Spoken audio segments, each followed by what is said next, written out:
Hi, I want to talk a bit about VESC scripting, and that is what I've been working on probably the past 1.5 years or so, and I put a lot of effort into it. So I can start by showing a demo.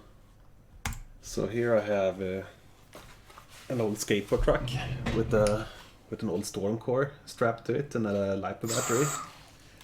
And this is running the latest beta firmware from the VESC from March 7. And what this one can do, it has an IMU in the storm core and some software to do self-balancing. So when I put it on the floor, you can see that it tries to hold the balance and its position.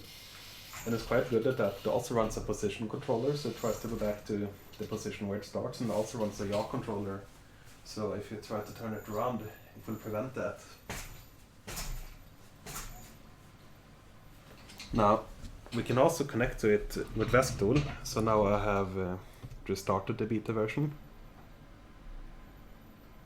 And once we connect, it will ask if I want to load a custom UI. And if we do that, it will load this screen. And then you can control it.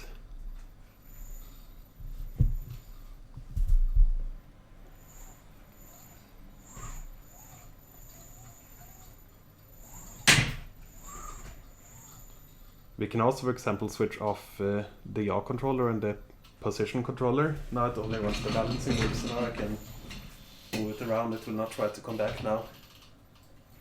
I can even turn it now. I think the yaw controller is still running for some reason. Actually, both are running. This is not working now.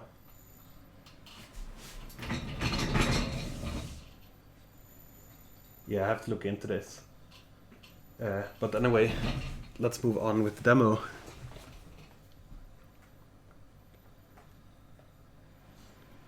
I can also mention that this is the standard version of VESC tool that was running on the phone now. And roughly this is what happens. So we have the VESC firmware. Let me just switch off this one.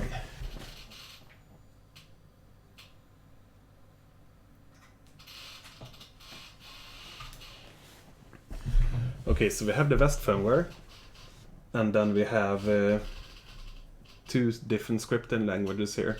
One is Lisp, and this Lisp is a really old program language. That's what's invented in 1959 or so, but it's still used today, mostly in languages like Scheme and Clojure, and there's also Common Lisp. And it's a very interesting language. And then there is also QML, which is essentially JavaScript. So the Lisp code runs directly in the VESC firmware, and when you write it to it, when it boots, it will start the code that runs here and run the application. And in this case, it was the self-balancing application for this robot, being the skateboard truck. And then when you connect to VESC tool has a JavaScript engine. That is actually the whole mobile version that runs on in VESC tool. This is written in QML or this JavaScript. And when you connect to the VESC, to the firmware, it will tell VESC tool that, hey, I have a script here, some JavaScript, do you want to load it? And that's what it did, and that's how we got that UI. So you can kind of see it as VESC tool loading kind of like a website that is on the VESC firmware and displaying the UI. And we can also communicate between them, so that is how we could use the controls in the app to set the position of the balancing robot. And then VESC tool can obviously run on the computer. You can also run it on the phone, as we did now, and you can also run it on a Raspberry Pi, which is quite interesting. So let's go to, let's go back to the camera, and we can also open an instance of VESC tool here. The desktop version, that is.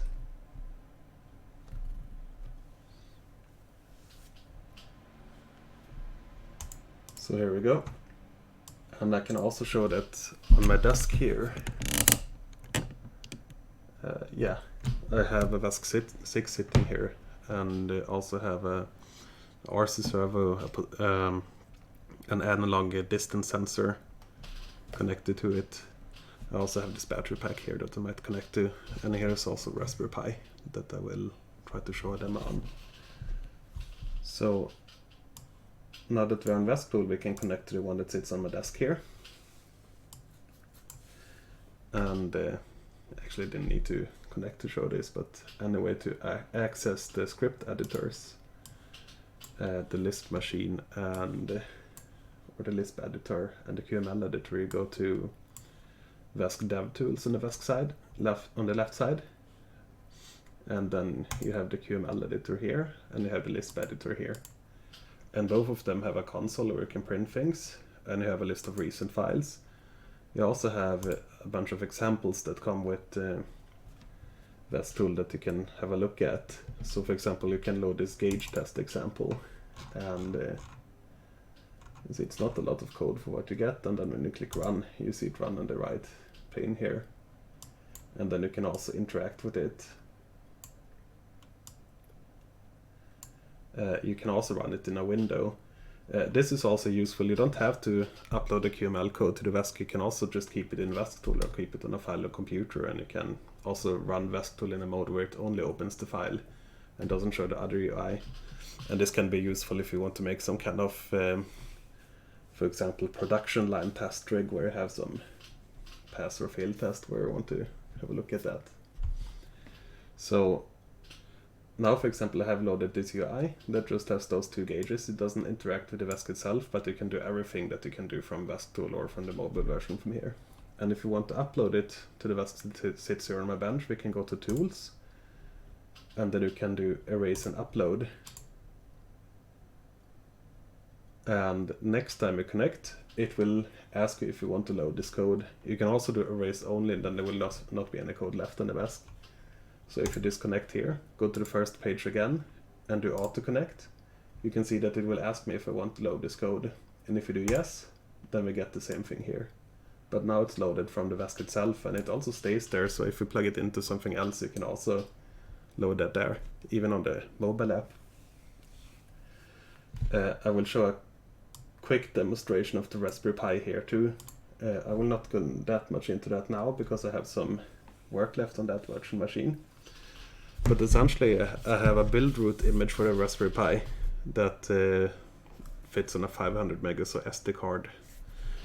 So it's a quite stripped down version of Linux that only runs Qt and VESC tool, and as soon as it boots, it will start up VESC right away.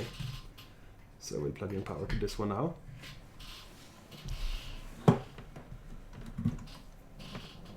And now I unplug the USB from this one. And you can see it should show the VESC tool logo in a moment now. And now VESC tool is running, and what it's waiting for now is for someone to plug in the USB cable. And if I do that,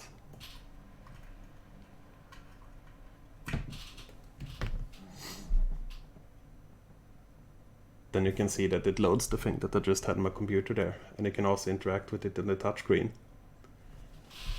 And if I go and upload something different to it and then plug it in here again, then you can get the same thing here again.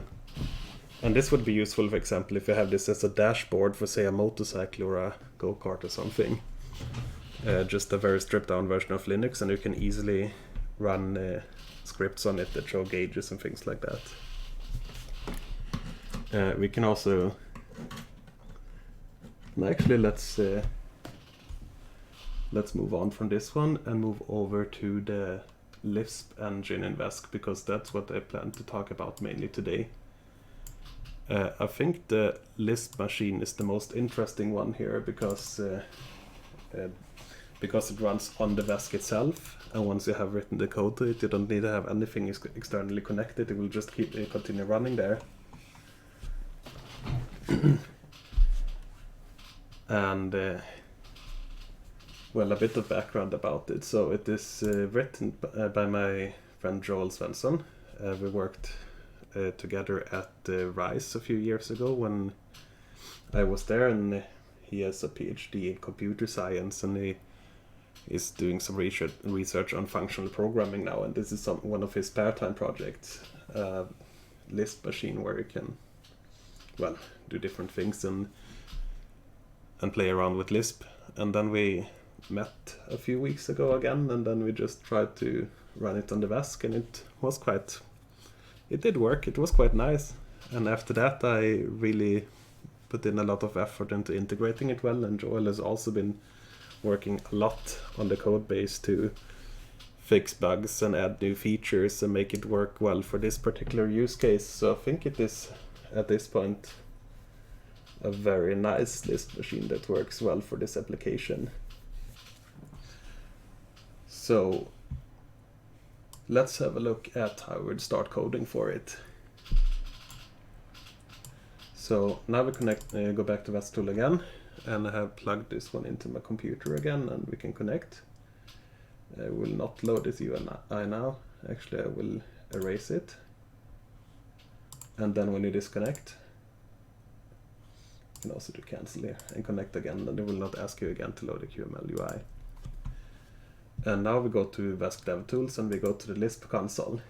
And something that you can start doing here is doing the pulse status. And then when the Lisp machine is running, you can see the CPU usage, the heap, and the memory, and the stack usage. The stack is, I think, for the thread that was running the last times, because you can have more than one thread running at the same time. And below here you can see all the variables that are bound to something, and you can see them update in real time at this rate. And you can even go up to 100 Hertz or so. And this is really useful for debugging. You can also click on them here and go to the plot down here and plot them. So to get started, you can go to, actually a good place to start is to press the help button up here. And this will open this window. And when you click on this link, you will come to the README file with the main documentation that I've been working on for the Lisp machine. And you can also join the Discord server that was set up by the VESC community quite recently, and I tend to hang out there quite a bit nowadays. And there is also a dedicated chat for Lisp, so you can, if you want to get started with this, you can ask your questions there. And let's go to examples, and then we can load, for example, what should we load? We can just load the one that is called loop, and here you can see a loop that is running at 50 Hertz. So Lisp is, if you have been programming before, probably quite a bit different to other programming languages that you might be used to, but it's a very simple syntax, so it doesn't take much to learn it. And it's kind of interesting because it's you can probably almost see the entire syntax here right now with everything that you can do, but you can make some very powerful constructs with it. It's kind of like when you look at fractals, I sometimes imagine that they have very little code and a very simple algorithm, and you can get those very complex, interesting shapes from it with very little to build upon. And let's dive into it. So essentially what Lisp does, how it works, it has a lot of parentheses, and when you have an opening parenthesis, the first thing that you see is a function that you will call, and the rest of the things are arguments. And when the argument itself can also be an opening parenthesis, so then it will run the function in there and evaluate that and get that result and pass it to the first function and so on. And you can nest this at how many levels as you want. So here, for example, you have the yield function that is called, and then you have another one. Then you have the division function, so this is the operator. And this one takes this number and divides it by rate and returns the result, and goes to yield. And yield will sleep a number of microseconds, and in this case we divide 1 million microseconds, which is 1 second, by the rate that we specify up here, and sleep for that amount. So if you set the rate to 50, then this thing will run at 50 Hertz.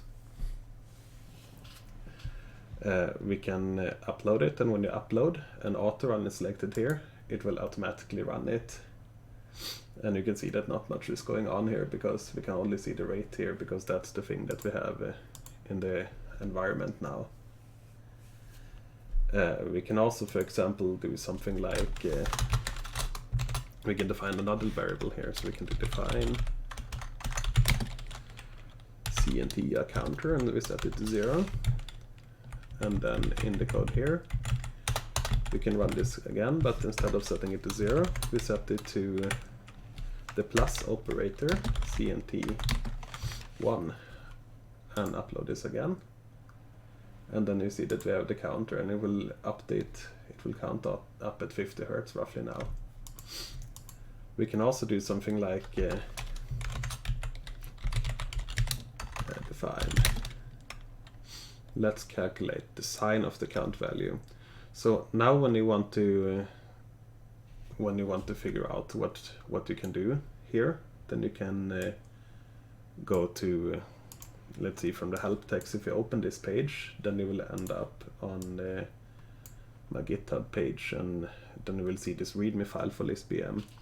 And here are essentially all the functions that are implemented as VESC extensions at the moment. There is a bit more than 100 of them. And one way to navigate here is you have this little thing here, and this is the index, so you can see all the titles, and you can also search here. So for example, if you start typing math, then you can go to math functions. And also as you scroll, you can see that this one follows you here, so you can always navigate from here. Now in math functions, and then you can go to like arctangent, and you can do power and everything. So we want to do the sine value here, and the input of the sine value is the angle. So we actually just type it in here. So we take the sine value and run by parentheses to call it, and we take the sign of the counter,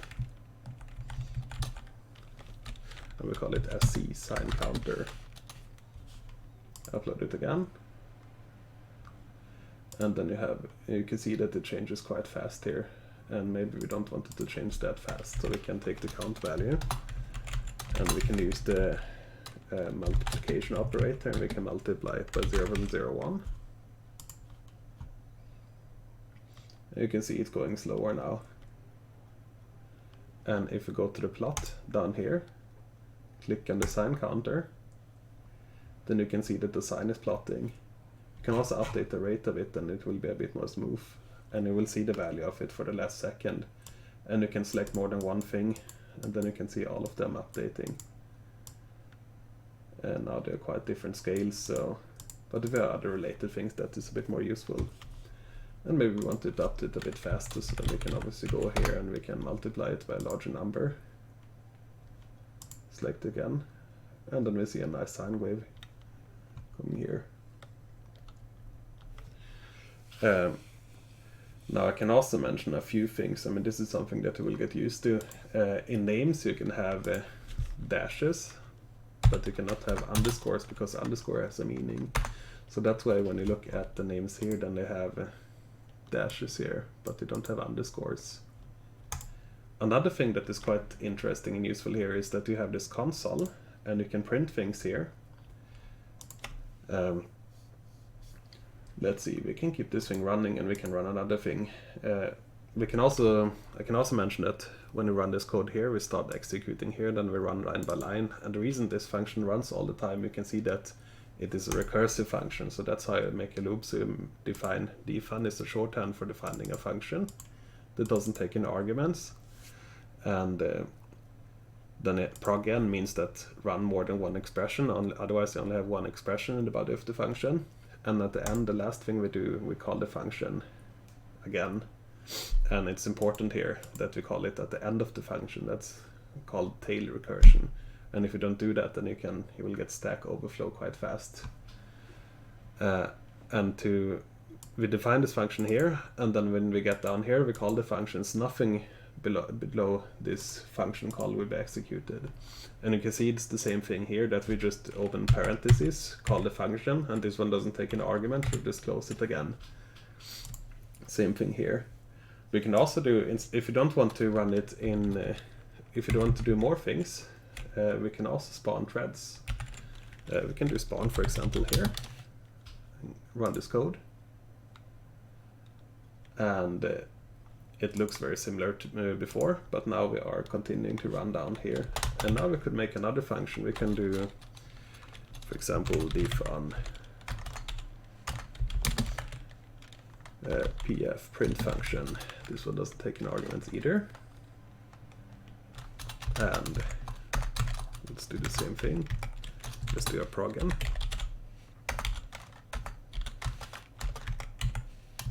Match the parentheses. And then we can do yield. We can also do sleep, which is just a command, a function that runs yield with some number, but it takes a seconds as an argument instead of microseconds. I found it a bit more convenient. So sleep 1. And then we can use print. And we can print hello. And if we want this one to keep running, then obviously we have to call it at the end again.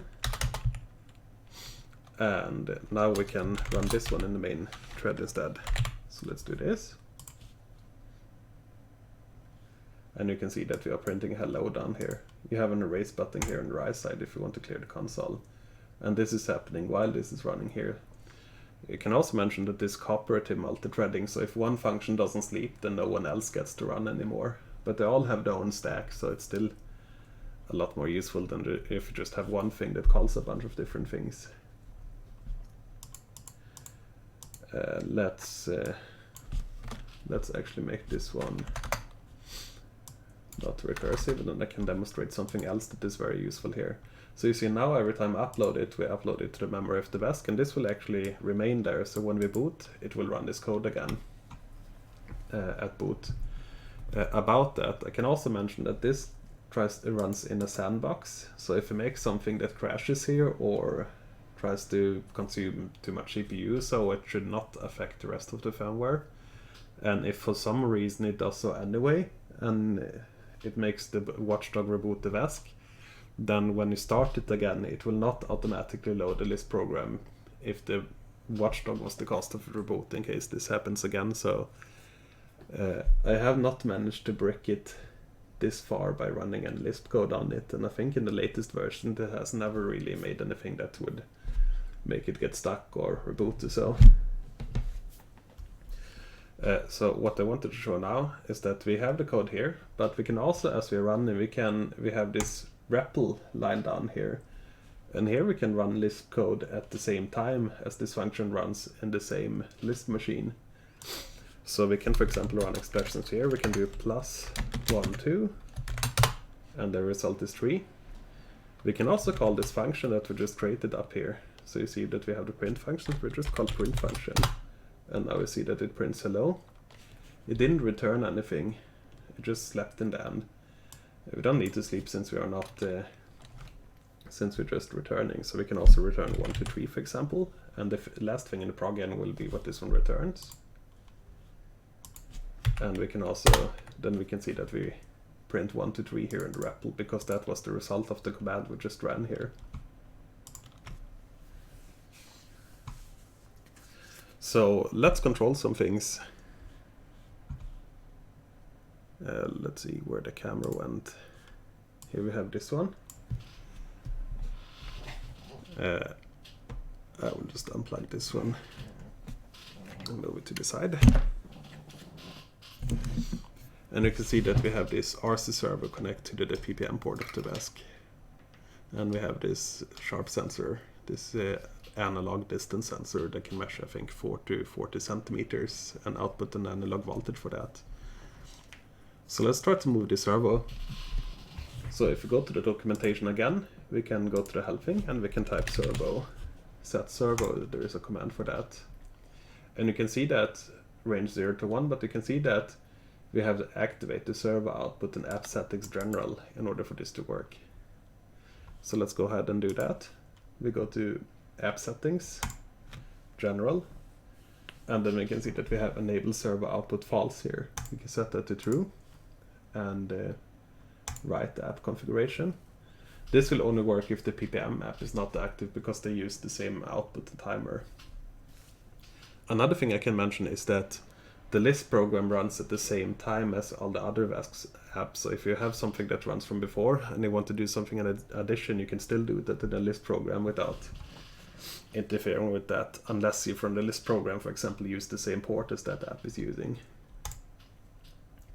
So let's see if we can use the servo then. So set servo 0 to 1. Let's set it to 0.5. Servo 0.5. And I heard it move there. Let me find the camera again. Move it up to this corner.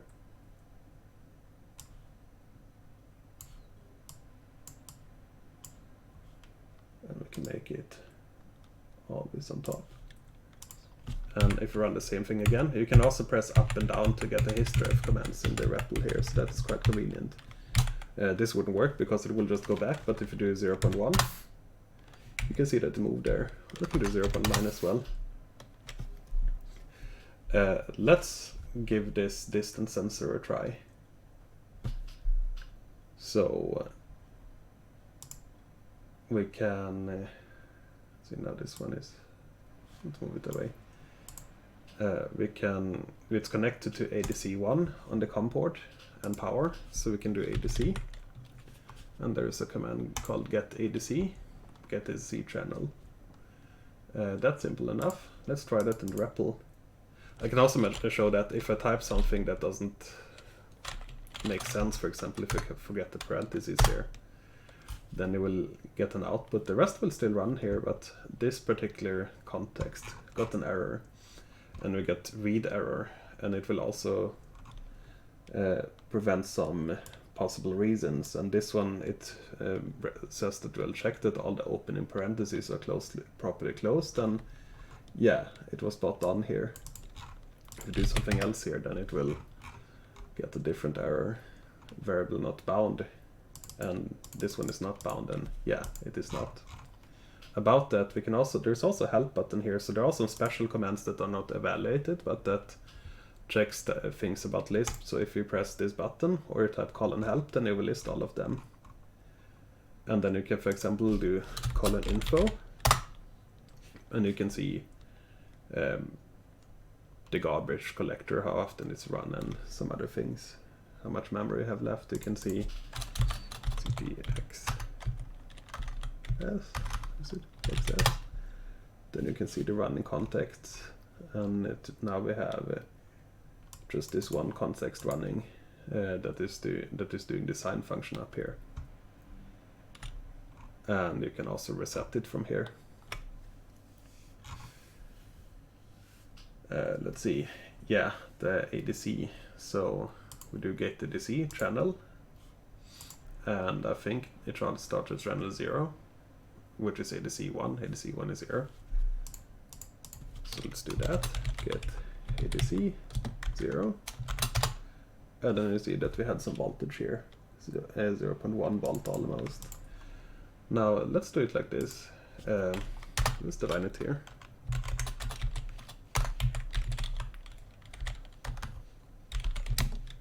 vSense, and we set it to get ADC 0. And now we run this in our loop that we have here all the time.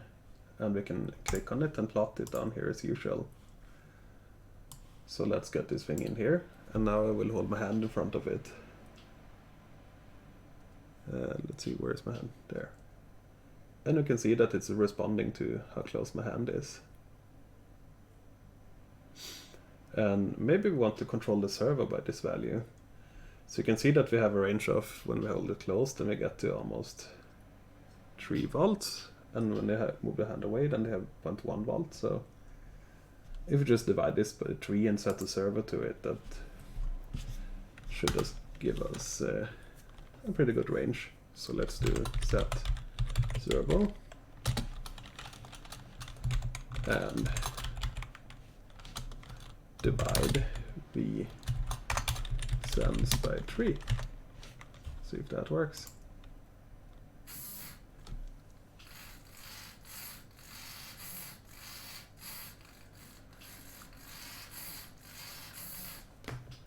So yeah, that seems to work fine.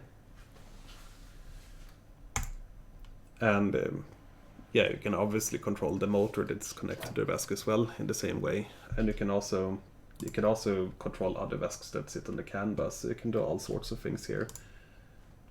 If you do, for example, if you search for current, then you can see that we have set current, and then we also have some CAN set current. And if you do set current, for example, then we can set current to a value in amps. And I don't have a motor connected to it at the moment, but trust me, that will work.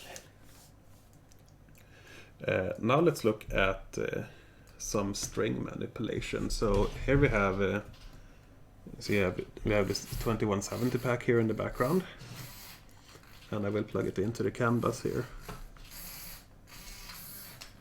I can also demonstrate this, by the way. So you see, I can unplug USB, I can unplug power to the VESC, also the programmer.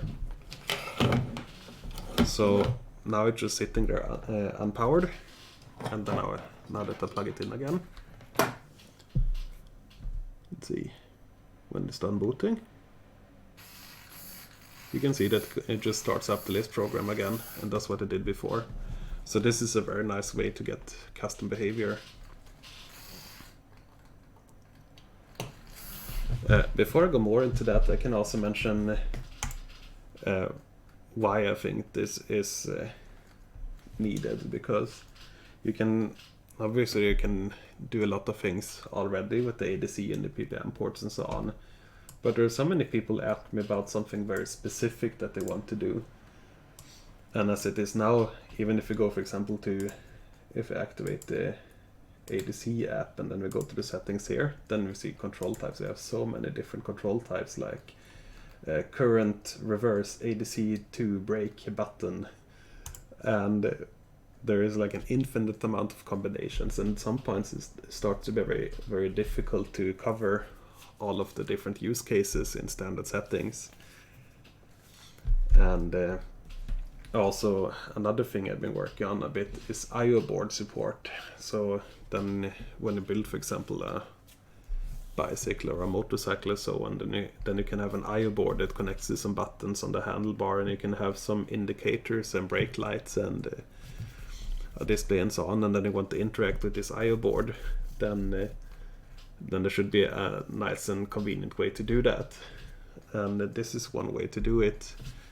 And I mean, obviously you can also download the firmware for the VESC and set up the toolchain and get a programmer and do all of that, but I've seen that that's quite a bit of a problem for many people who are used to Arduinos, for example. It's much less plug and play than the Arduino if you set up the regular toolchain, but I think this one, you just get the VESC tool and then have the debugging environment and everything there right from the start, and you can plot your things, and you don't have to worry about bricking it, because it will just stop the machine nicely when you do something that doesn't work.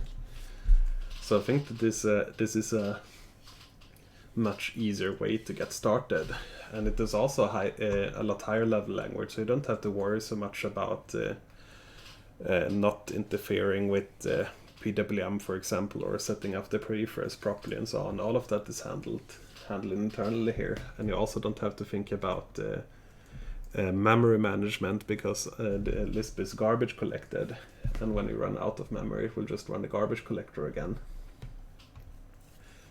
So yeah, we have connected the BMS, and now that we are connected in VESC, you can see that we have the BMS here on ID 104. So let's try to interact with the BMS a bit and get some data. So let's clear this thing here, and let's use the REPL for that. So we can search for BMS, and then we have this BMS get value command, and this one takes a symbol for the value to get and another optional argument depending on which symbol you get. And then if you do this one, for example, this will give you the total voltage of the BMS, which is 49 volts. You can also get the individual cell voltages. So here's an example that will give you the voltage of cell number 2. Lisp is also quite good at doing lists. and we can also have, it's also a functional programming language, so there are many functions that are kind of use that style, and I will do some things to demonstrate that a bit here. So let's assume we want to get all the cell voltages and put them in one string and print that string. So how would we go about doing that? There's a function called map. This is in the section called useful Lisp functions, and this function takes the first argument to this function is a function, and the next argument is a list.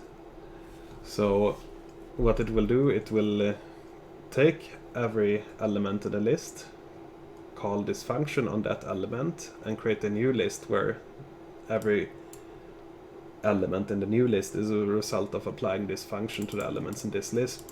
So let me demonstrate that a bit here. Actually, let me get rid of all of this so not get so confused. So let's call a function, make a function that we call inc as in increase, that takes one argument x, and it will return plus x2, so it will add 2 to x. And then if we run inc1, then we'll get 3 because we added 2 to 3. Now let's try to do map. We can also mention a few other things here. So for example, we have a function that is called range, say 2 to 4, and we'll create a list with the elements 2, 3, and 4. Now let's use map, range, and inc. So we can do map, inc, and then we do range, see 1 to 5, match all the parentheses, and then we got this list. So if we just do range 1 to 5, we get this list here. So now we took this list, applied inc to every element, which adds 2, so 1 becomes 3, 2 becomes 4, 3 becomes 5, and so on. So let's make another thing I can also mention. Yeah, let's mention it here. It's a bit maybe getting into some things that sound a bit confusing to people who are not used to functional programming, but yeah, it's not that bad. So you see, now we named a function, and this is actually equivalent to writing define and using lambda, or actually inc should be here now. We define inc to be lambda, which is a function that takes one argument x and does this on this argument. So now inc is this function lambda, but we don't need to bind lambda to inc. We can just type lambda right away. So let me just take this part here, that is the function itself, and paste it in here. And you see that we get the same thing. So we do map, and we write our function in place here, and range 1 to 5. Let's make another function that takes one argument x, and let's keep this one for an example. Let's do range 0 to, let's go back to the BMS here, and there is a way to get the number of cells. So we can do get BMS value cell number. So we do range 0 to number of cells, and now we apply this function to it. But let's run it without that once. See what it looks like. So 0 to 12, but we started index 0, so I don't want to have the last cell. So 0 to minus 1. So now we have 0 to 11 if we do that. So this is one way to get all the cells. Let's put that in map now. So map, And what do we want to map to it? We create a function in place, lambda, that takes one argument x, which is the element in this list. And what will lambda do? Lambda will do get BMS value, v cell. Oh, we have parentheses too much here. And cell x. Let's run this. Yeah, and now I saw that we got all the cell voltages. So we got the cell numbers, and that we applied this we got the list from 0 to number of cells, and then we applied get cell voltage to every cell. Now we can do some more interesting things. So now this is one way to create a list with all the cell voltages. Let's suppose we didn't have the get total voltage, and we want to make a sum of all of those lists, or all of those values. Then we can also there is another function called apply.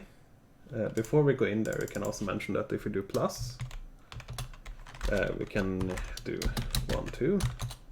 Obviously, that we can do as many arguments as we want, and we just summarize all of them. So plus can take an arbitrary number of arguments. So let's do this function here, and go to the beginning, and do plus. And I can tell this will not work, because it's not a number of arguments, this is a list. But if we do apply, then it will apply plus to this list of arguments. So now this is a one-liner that gets all the cell voltages and summarizes them. So you can see that even though the language is very simple, it's just like parentheses, operation, arguments, and so on. You can have something like this that is quite short for what it does, that does all of this in one go. So that is really powerful. What to do next? Yeah, so I got an email the other day from someone who is controlling water pumps with the VESC, and for some reason in his application, and this is also a very good example of what people usually ask about, that is not so easy to support by default. So he wanted to control the water pump in current control, and I think he also used ppm as one input, but they also wanted the pump to change the RPM based on the input voltage, because they can also adjust the input voltage, and they want to adjust the flow by doing that. So yeah, there is no way to do that. You can also go to app general, and then if you would be in the ppm app, can you do that? No, I can tell you right away, there is no default control mode that can do that. So let's try to make something that does that. Now I don't have a motor connected, but let's pretend that instead of setting the current to the pump, we set the servo position. It's really very simple, the syntax. So, or the syntax, it's very simple, the function. So set servo, I mean, you call this and you give it the value between 0 and 1. And you can also do set current or set current rel. I can also mention different set current. You set the current in the amps. Set current rel, then you set a current relative to the maximum current. And this one also takes a value from -1 to 1, but the negative values means the motor spins backwards. So we just want to have a value between 0 and 1. So this makes it exactly the same as the servo command. So let's make something that does this based on the input voltage. So we can start by doing defun. Let's call it main this time. Doesn't take any arguments. And in the function we have progn, because we want to run a sequence of commands. You see that it's good to match all the parentheses. And we can also write the sleep, because we want to run this at a rate. If we do sleep 1, then we run it once every second, so it will not respond that fast. So let's do 0.01. Then we run this thing at 100 Hz. It should be plenty of update rate for this kind of thing. I can also mention that, yeah, obviously Lisp is slower than running things in C, but it is not that bad. So the balancing robot that you saw before that runs a storm core where it has to run both 2 motors at the same time, granted we run a bit lower switching frequency, and run all of those controllers and do the communication and so on and read the IMU. So it doesn't use the balance apple, so it just reads the IMU values and runs the control loop on that. So that thing can run at 300 or 400 hertz right now. And if you do something like this, you could easily run it at a kilohertz too if you need that. But let's run it at 100 hertz. And now we have our main function. It will not repeat itself yet because we're not calling it. We just call main at the end. And we also want to start it, so we go down here and then we call main. And now we just have a function that goes and does nothing. Let's try that. So it's taking some CPU, but for doing nothing. And now let's do, let's see, define, what should we call it? We can call it out as output. And then how do we get the voltage? V, I think it's called V in. Get V in, get input voltage. And let's just get the input voltage for now. And set this to our output, and yeah, now we have 24 volts in. And since we have a range of 0 to 1, this is going to be more than we want to have. So we have to divide it by something. And maybe we want to subtract something too.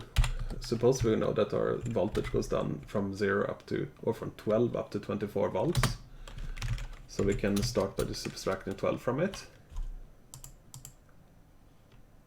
Yeah, we have 12 left, so it will be 0 when we are at 12 and 24 when we are at 24, so we have a range of 12, and then we can divide this thing by 12.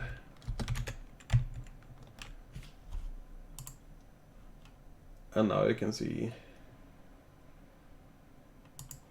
that it is doing something strange.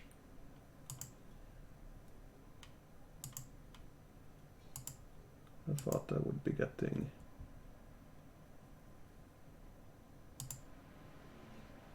I think I didn't match the parentheses properly. Yeah, this one should be here. Yeah, there we go, now we have one here. Okay, so let's take this apart. So we set the output voltage to division of, this is the first function, and what do we divide? Here's another thing, minus, get input voltage minus 12, and this we divide by 12. So if we have a range from 12 to 24, this will be 0 to 1. We can plot it, and then we can have a look at the power supply here. And if I turn down the voltage here, you can see that it will go down to 1 as we done the 12 volts, and it will go up again. So now we have our output value, and then we can do set servo out.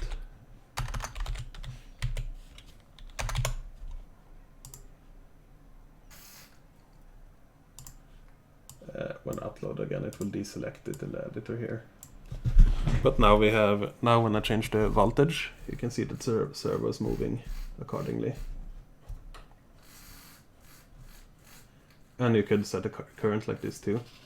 So this would be one way to get this functionality on the pump. And you could also combine it with the sensor here, for example, or you can also use the ppm input. So yeah, I get ppm. So you could also get the recorded ppm input if you have a remote controller connected to it, if you have the ppm app active, and then you have to set the output to 0 if you want to do that. So if we would go to ppm and control type off and just run it, then we can read whatever receiver is plugged in here. We can have the value of it read here, and then we could do logic similar to what I did here now to use that in our program.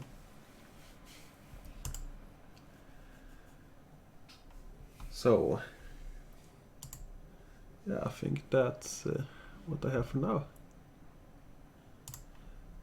I want to mention again, if you're still listening, so feel free to play with that and join the Discord, and you can find it by going to help, where you can also find the help. And then I will, if you wonder how to do something, or you need something that is not covered on the built-in functions here, then just let me know and I will add something that can add some function to it or help you write the program. So yeah, that's the scripting.